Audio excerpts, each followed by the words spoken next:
Saya akan memulai pidato saya dalam 3, 2, 1. Panels, untuk memulai pidato saya akan membawakan poin klarifikasi. Poin klarifikasi yang datang dari pemerintah penutup ialah kami tidak akan membatasi seseorang untuk memiliki karir yang lebih spesifik. Dan kami di sini hanya ingin menyesali glorifikasi yang ada di status quo. Yang kami mau di debat ini adalah sebagai tim pemerintah penutup, yaitu kami tidak mau jika masyarakat terus kedoktrin atau memfollow narasi yang ada di status quo saat ini. Dan kami akan membawakan poin-poin justifikasi dalam poin argumen saya. Sebelum pindah ke poin justifikasi saya akan membawakan poin sanggahan untuk tim oposisi. Sanggahan saya yaitu mereka mengatakan bahwa ketika memiliki karir yang spesifik, ketika dalam proses proses belajar bisa ditambah skillnya dalam kegiatan magang dan lain-lain. Kami mengatakan tidak. Panels, perlu diketahui bahwa ketika kita sudah dalam proses belajar untuk menekuni hal-hal yang lebih spesifik dan kita melakukan kegiatan magang, mereka dalam situasi yang sedikit, contohnya magang hanya 3 bulan, itu tidak memungkinkan untuk menambahkan skill mereka. Jadi itulah kenapa di tempat mereka poin justifikasinya tidak benar-benar terjadi.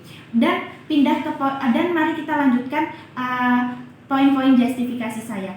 Sebelum itu mari kita lihat debat di opening team. Tidak ada kedua tim, baik tim pemerintah pembuka atau tim pemerintah oposisi, yang menjelaskan kepada kita bagaimana bentuk-bentuk glorifikasi yang ada di status quo saat ini. Oleh karena itu kami tim pemerintah pembuka akan menjelaskan hal tersebut. Dan yang membedakan kami tim pemerintah penutup dan pemerintah pembuka ialah pemerintah pembuka hanya menjelaskan kepada kita dampak-dampak glorifikasi, tapi tidak pernah menjelaskan atau tidak pernah memberi contoh kepada kita. Oleh karena itu akan menjadi poin kami untuk membuktikan dan yang membedakan kami dari tim pemerintah pembuka. Yang pertama, masuk ke poin argumen saya. Yang pertama yaitu adalah dampak buruk apa yang terjadi jika kita mengglorifikasi karir spesifik. Dewan juri yang terhormat, yang perlu diketahui, saya akan membuktikan poin justifikasi saya ini sangatlah eksklusif. Dampak yang ketika melakukan glorifikasi adalah membuat burden atau beban. Beban ini tidak hanya untuk orang-orang saja, tapi untuk burden ini terjadi untuk orang yang memiliki karir spesifik dan orang yang ingin mengambil karir spesifik. Contohnya seperti ini, ketika kita ingin mengambil karir spesifik, berarti kita harus dalam pendidikan yang berkelanjutan. Contohnya ketika kamu sudah S1, kamu harus melanjutkan pendidikanmu di S2 untuk yang lebih spesifik. Misal di S1 kamu mengambil jurusan dokter dan di S2-nya kamu lebih spesifik untuk dokter tertentu, misal dokter paru-paru atau dokter gigi. Oleh karena itu kami membuktikan itu membuat burden kepada orang tersebut karena biaya dalam proses pendidikannya itu sangatlah mahal, karena tidak semua orang bisa mampu dalam kegiatan ekonomi. Oleh karena itu kami mengatakan bahwa ketika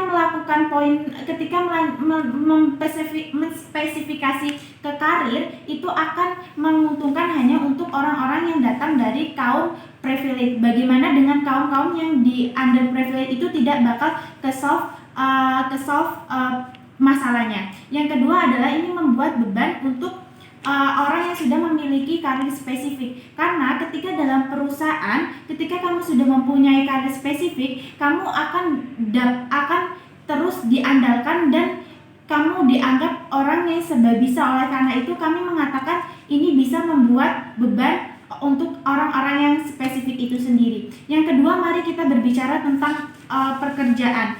Sekarang di status quo pekerjaan sangatlah limited. Oleh karena itu ketika semua orang memilih untuk karir yang spesifik, kuota untuk penerimaan tenaga kerjanya itu sedikit, sumber daya manusia yang ada di status quo-nya itu sedikit. Oleh karena itu kami mengatakan bahwa inilah sangat eksklusif dampak buruk jika mengglorifikasi poin-poin karir yang spesifik. Dan yang ketiga, dampak buruk yaitu adalah diskriminasi. Diskriminasi seperti apa yang kami maksud?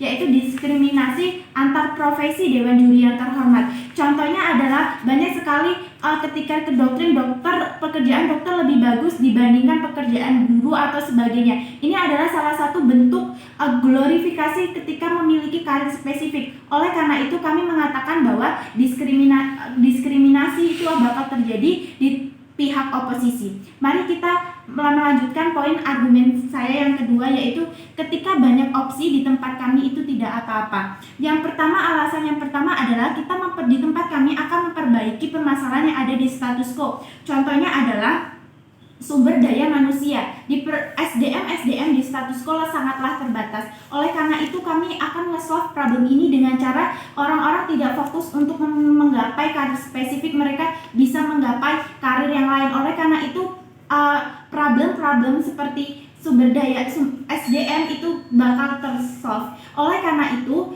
kenapa kami lebih unggul dibandingkan opening government atau pemerintah pembuka? Karena kami membuktikan poin-poin justifikasi kami sangatlah eksklusif dan relatif berdasarkan status quo saat ini. Dan mari kita membicarakan tentang even if ketika banyak persaingan di tempat kami itu tidak apa-apa. Poin justifikasi saya yang pertama yaitu tidak apa-apa mempunyai persaingan yang banyak, karena kami di tempat kami orang-orang bakal mempunyai banyak skill. Karena itu mempunyai banyak skill itu bisa dimanfaatkan untuk memilih pekerjaan lain jika banyak sekali persaingan yang ada di status quo. Oleh karena itu kami mengatakan bahwa permasalahan di status quo itu bakal tersolve di pihak di pihak pemerintah penutup. Dan apa yang pemerintah penutup katakan di debat ini adalah kami adalah tim satu-satunya yang membuktikan bahwa dampak buruk itu benarlah terjadi di tim oposisi, dan kami membuktikan bagaimana ketika orang tidak mempunyai karir spesifik masih bisa bersaing dan tetap bisa melanjutkan ekonominya mereka. Oleh karena itu kami bangga menjadi tim pemerintah penutup. Terima kasih. Wah. Baiklah Dewan Juri yang terhormat, mari kita lihat apa yang terjadi di debat kali ini.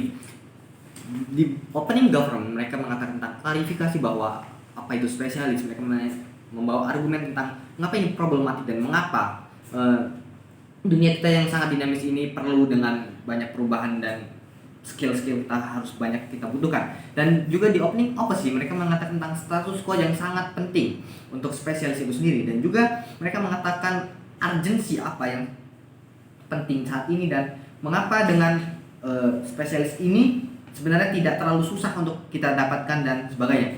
Baiklah, di sini saya sebagai closing of government ingin merespon apa yang telah dikatakan dari opening government, opening opposition, dan closing oposisi. Baiklah, di sini opening government tidak pernah menyatakan secara detail, secara rinci apa itu tentang karakteristik glorifikasi yang terjadi di status quo saat ini. Mereka terlalu berpikir jauh tentang apa yang akan terjadi di masa depan, tapi pada akhirnya mereka gagal menjelaskan status quo saat ini, yang mana kita saat ini sangatlah butuh penyelesaian waktu ini sebelum kita bisa sampai ke masa depan. Dimana di tempat kami lebih eksklusif menjelaskan tentang bagaimana status quo di tempat kami bisa terselesaikan, masalah yang saat ini bisa terselesaikan dengan eksklusif, seperti apa yang telah speaker satu saya katakan tentang eksklusivitas dan dampak-dampak justifikasi apa yang telah barusan saja dia jelaskan. Dan selanjutnya adalah opening oposisi. Mereka mengatakan bahwa status quo sangat penting. Saya akan merespon ini. Ya, kami mengatakan bahwa status quo untuk spesialis adalah sangat penting, tetapi bukan berarti kita juga terlalu mengagung-agungkan apa itu spesialis dan bagaimana bahwa mereka sebenarnya juga memiliki kesetaraan yang sama dengan orang yang bekerja sebagai general. Kami di sini sebagai closing oposisi tidak ingin sangat menyesali bahwa terlalu mengagung-agungkan, dan ini akan membuat gap antara orang yang bekerja sebagai spesialis dan orang yang bekerja sebagai general itu terjadi diskriminasi. Dan di sini sangat jelas bahwa dengan adanya terlalu mengagung-agungkan orang yang bekerja sebagai general akan dianggap orang yang tidak memiliki kemampuan, orang yang dianggap bahwa pekerjaan mereka itu tidaklah sebanding, pekerjaan mereka tidaklah memiliki nilai. Dan saya katakan itu tidak benar, karena di sisi kami ingin membuat semua orang yang bekerja itu memiliki harga yang sama. Semua orang memiliki dianggap sebagai dihargai dengan harga yang sama. Kami tidak ingin terlalu mengagung-agungkan orang yang dimana sebenarnya semua pekerjaan itu sama. Baiklah, selanjutnya adalah dari closing oposisi. Mereka mengatakan bahwa dengan spesialis akan lebih dihargai, effort mereka akan lebih dihargai dan kita perlu mengklaim apa yang sebenarnya telah mereka lakukan. Kami katakan iya, kita perlu mengklaim bahwa seseorang ini spesialis di bidang ini atau di bidang itu. Tetapi pada akhirnya ini akan membuat harm untuk orang itu sendiri jika kita terlalu mengagung-agungkan tentang kemampuan mereka. Karena pada dasarnya orang spesialis, jika kita terlalu mengagung-agungkan, mereka akan mendapatkan demand yang besar, dan ini akan mempressure mereka, karena pada akhirnya mereka juga ada di satu titik di mana mereka tidak bisa bekerja secara full, mereka memiliki banyak masalah dan sebagainya. Dan ini saat mereka turun dari kinerja aslinya, mereka akan dicap sebagai orang yang tidak berguna, dan effort mereka yang selama ini mereka lakukan tidaklah dianggap lagi oleh orang-orang. Dan selanjutnya adalah mereka, orang-orang spesialis ini sering disalahartikan oleh banyak masyarakat. Kenapa? Karena orang spesialis sering dianggap sebagai superior, mereka bisa melakukan semua hal. Contoh sederhananya adalah orang yang bekerja sebagai IT. Orang IT saat ini dipandang orang yang bisa melakukan banyak pekerjaan, seperti mereka bisa mengcoding, mereka bisa menghack internet atau menghack website segala macam. Mereka bisa menggunakan televisi, mereka bisa menggunakan laptop, handphone, remote, dan atau apapun itu. Padahal pada hakikatnya mereka tidak bisa melakukan hal itu semua, karena orang IT tidaklah bisa seperti orang yang bekerja sebagai elektro. Karena orang-orang di sini banyak sekali salah persepsi, banyak sekali salah understanding bahwa dengan melabel bahwa dia spesialis, dia bisa melakukan semuanya. Itulah mengapa di sisi kami ingin melakukan sebuah perubahan di mana kami ingin menyetarakan semua orang yang bekerja, baik itu dia di bidang general maupun di bidang yang spesialis. Untuk orang yang bekerja sebagai general, ini juga akan bagus karena banyak orang yang tidak memiliki privilege, seperti yang speaker satu saya katakan, bahwa di dunia ini tidaklah orang semua beruntung. Mereka ada yang memiliki kekurangan ekonomi, mereka memiliki kekurangan masalah keluarga dan atau sebagainya, sehingga mereka tidak bisa melanjutkan pendidikan mereka ke sampai tahap yang mereka inginkan. Dan oleh sebab itu kita lihat banyak orang yang bekerja tidak bisa kita katakan, mohon maaf, orang yang tidak bekerja sebagai kantoran, mereka yang tidak bekerja menggunakan pakaian bagus, atau mereka hanya kuli bangunan atau sebagainya. Itu sekarang saat ini naratifnya adalah mereka adalah orang-orang yang tidak memiliki nilai pekerjaan yang tinggi yang sama dengan orang yang spesialis. Dan saya katakan di sini itulah tidak benar, karena pada akhirnya ini akan membuat gap yang jelek untuk orang general dan masyarakat itu sendiri. Baiklah, di sini saya akan membuat komparasi bagaimana di tim kami sebagai closing government bisa menang di debat ini, karena kami di sini telah membawakan bukti contoh-contoh yang spesifik dampak buruk apa saja yang ada di status quo saat ini, dan bagaimana justifikasi telah dilontarkan oleh speaker satu saya, dan bahwa dengan kita menyesali bahwa adanya glorifikasi ini akan membuat kita akan membuat masa depan kita lebih baik di tempat kami. Oleh karena itu, di opening government, opening opposition, dan juga closing oposisi tidak akan bisa menang di debat ini, karena mereka tidak pernah menjelaskan bagaimana di tempat mereka ini sangat eksklusif dan bagaimana mereka bisa membuat suatu perubahan dan membuat masyarakat itu mendapatkan benefit untuk mereka sendiri. Oleh karena itu, saya bangga untuk propose masih ini.